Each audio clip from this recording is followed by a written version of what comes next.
નમસ્કાર વિદ્યાર્થી મિત્રો, ધોરણ 10 વિષય સામાજિક વિજ્ઞાનમાં પ્રકરણ 20 ભારતની સામાજિક સમસ્યા અને પડકારો એના વિશે આજે આપણે અભ્યાસ કરવાનો છે. ભારત એક વિશાળ વસ્તી અને વિશ્વની સૌથી મોટી લોકશાહી ધરાવતો દેશ છે, જ્યાં વિવિધ ધર્મો, જાતિ, ભાષા, સંસ્કૃતિ ધરાવતા લોકો વસે છે. એટલે ભારત એક વિશાળ દેશ છે. એની અંદર અનેક સમસ્યાઓ અને પડકારો છે. એ પડકારોનો સામનો કેવી રીતે કરવો એક સમસ્યા છે. આપણો ભારત એક વિશાળ વસ્તી અને વિશ્વની સૌથી મોટી લોકશાહી ધરાવતો દેશ છે. એટલે ભારતમાં વિવિધ ધર્મ, જાતિ, ભાષા, સંસ્કૃતિ ધરાવતા લોકો વસે છે. ભારતની સંસ્કૃતિ સમન્વયકારી અને સર્વધર્મ સંભાવની વિશેષતા ધરાવે છે. અનેકતામાં એકતા એનું નામ ભારત. એટલે આપણી ભાતીગળ સંસ્કૃતિ એ સમન્વયકારી છે, બધાનો સમન્વય થયેલો છે. આપણે સર્વધર્મ સંભાવના કેળવીને એ આપણી એક વિશેષતા રહેલી છે. પરંપરાગત સમાજમાંથી આધુનિક સમાજ તરફ ગતિ કરતા ભારતીય સમાજમાં અનેક પરિવર્તનો આવેલા છે. આ પરિવર્તનોની સાથે સમાજમાં કેટલીક સમસ્યાઓનો ઉદ્ભવ થયો છે, જેમાં સામાજિક, આર્થિક, રાજકીય, સાંસ્કૃતિક વગેરે ક્ષેત્રોની સમસ્યાઓનો સમાવેશ કરી શકાય.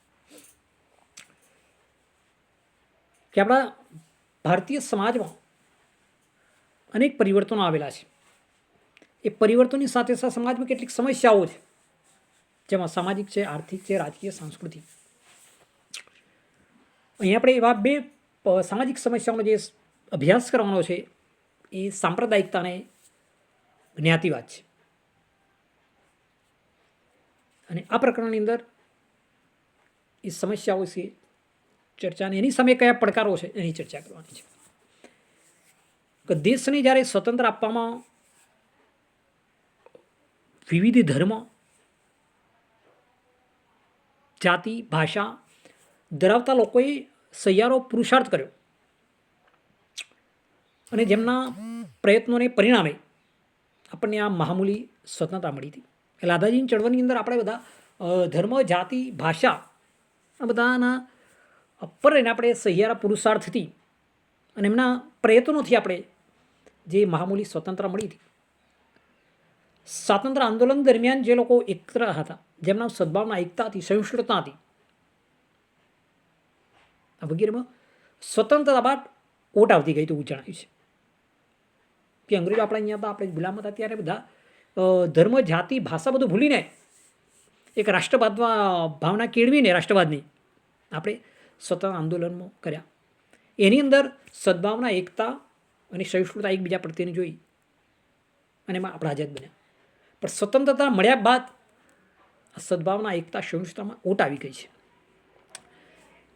જાતિગત ઝઘડાઓ, સાંપ્રદાયિક સંઘર્ષ, ઘર્ષણ, પ્રાદેશિક હિંસા વગેરે જેવા દેશમાં શાંતિ અને વિકાસને અવરોધતા નકારાત્મક પરિબળો જોવા મળે છે. જે દેશ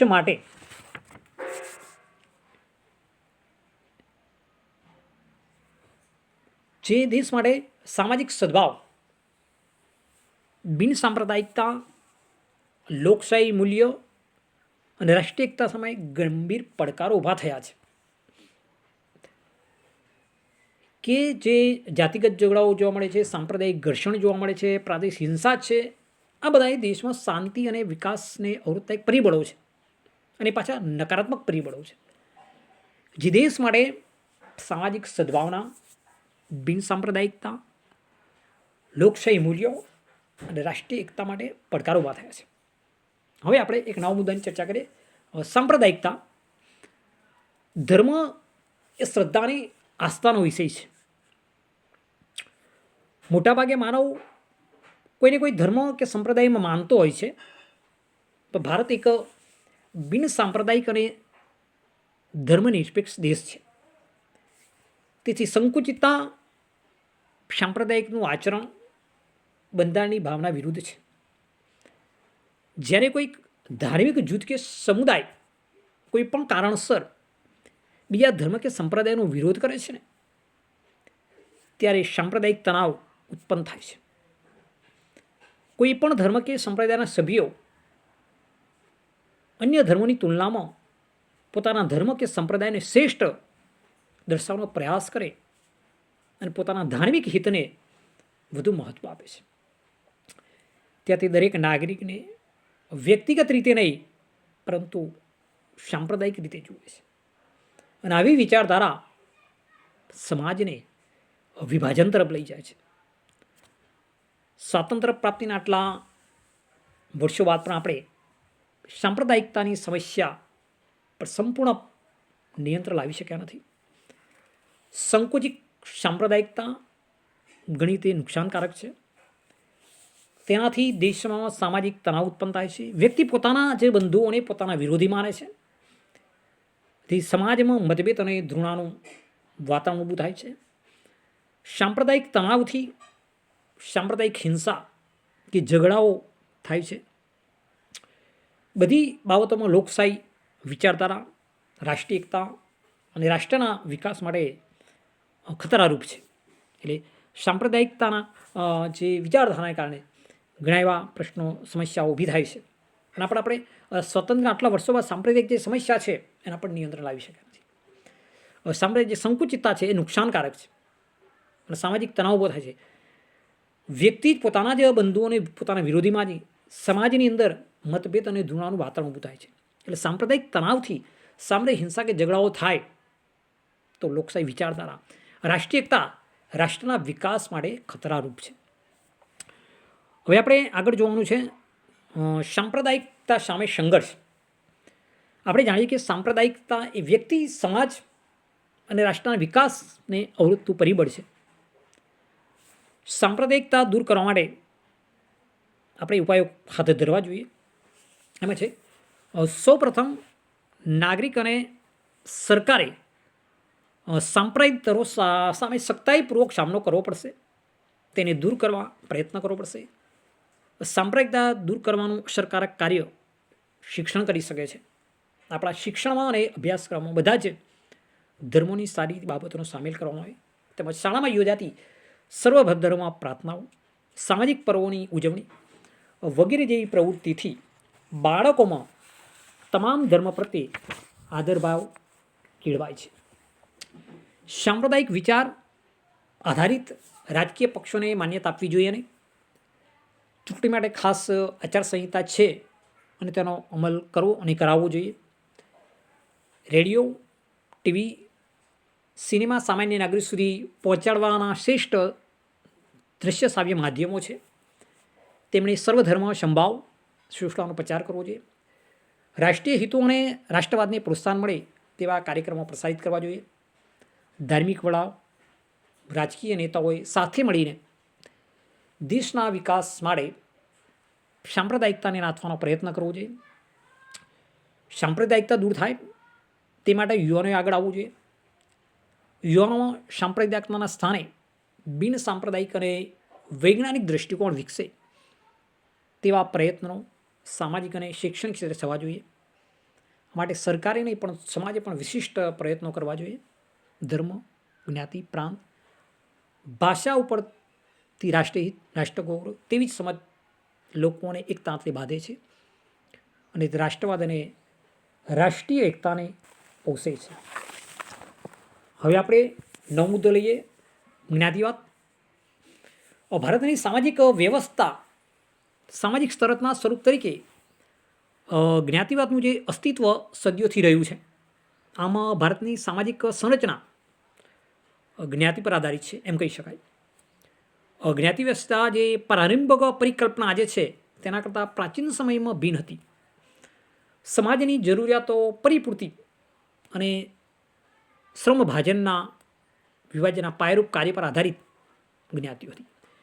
એટલે પ્રારંભિક જે પરિકલ્પના મુજબ તે 4 વ્યવસાયો પર આધારિત હતી.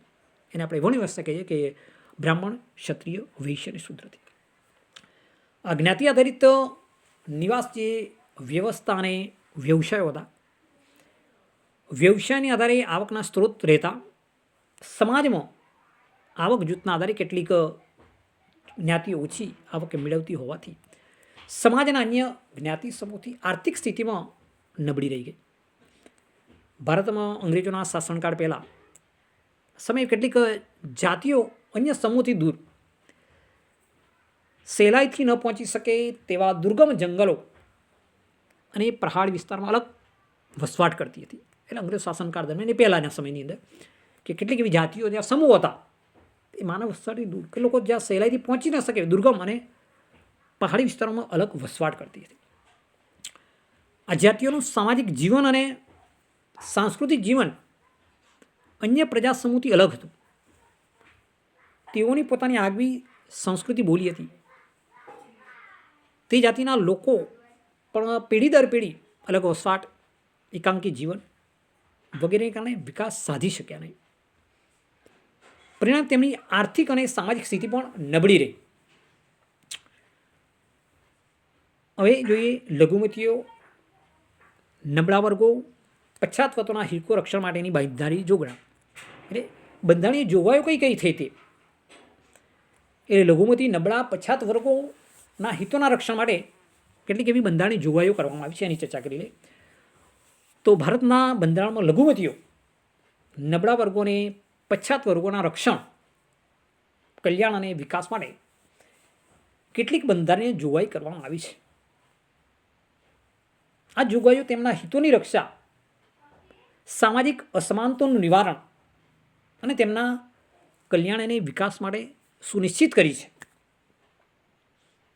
એમ કેટલાક મુદ્દા જોઈએ તો ભારતનું બંધારણ ભારતના તમામ નાગરિકને સમાન રીતે સામાજિક, આર્થિક અને રાજનૈતિક ન્યાય પ્રદાન કરે છે.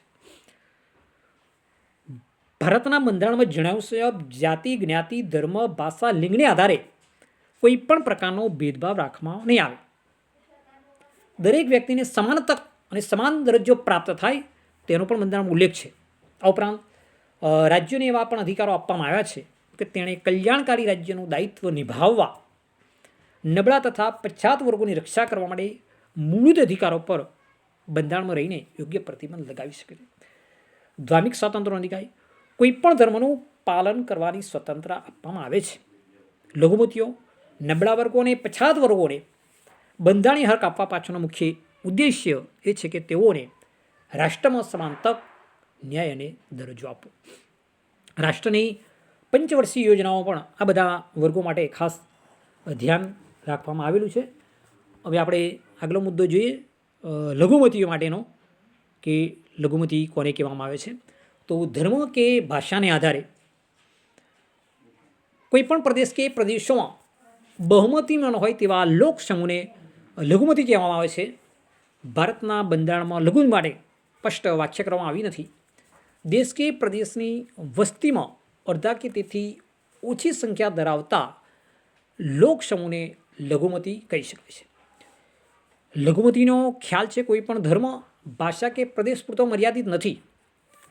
રાષ્ટ્રીય સ્તર પર લઘુમતીઓની જેમ રાષ્ટ્ર સ્તર પર સ્થાનિક અથવા પ્રાદેશિક લઘુમતીઓની નોંધ લેવી પડી છે. રાષ્ટ્રીય સ્તર પર લઘુમતીઓની સંકલ્પના એ રાજ્ય સ્તરની સંકલ્પના કરતાં બિલકુલ ભિન્ન છે. એટલે કોઈ સમુદાય, કોઈ પ્રદેશ કે રાજ્યની કુલ વસ્તીના પ્રમાણમાં બહુમતીમાં હોય તો પણ રાષ્ટ્રીય રીતે તે લઘુમતીમાં હોઈ શકે છે.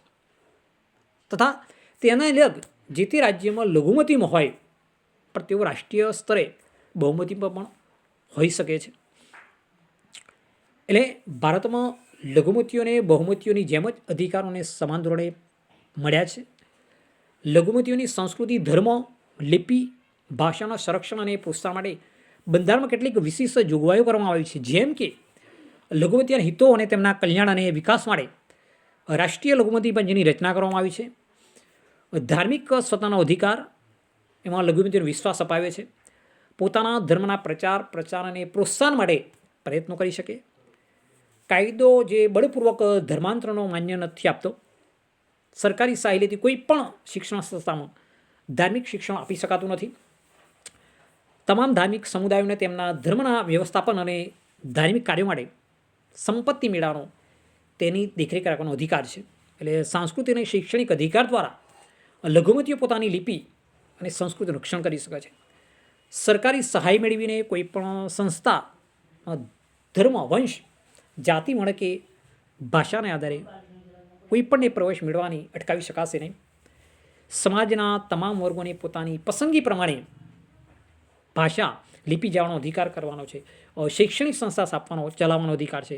એટલે ભારતીય લઘુમતીના બાળકોને પ્રાથમિક શિક્ષણ માતૃભાષામાં મળે તેવી સુવિધાઓ રાજ્ય સરકાર આપે છે. હવે જોઈએ અનુસૂચિત જાતિ અને અનુસૂચિત જનજાતિઓ કે અનુસૂચિત જાતિ અને જનજાતિઓમાંથી કોઈ વ્યાખ્યા ભારતના બંધારણમાં સ્પષ્ટ કરવામાં આવી નથી.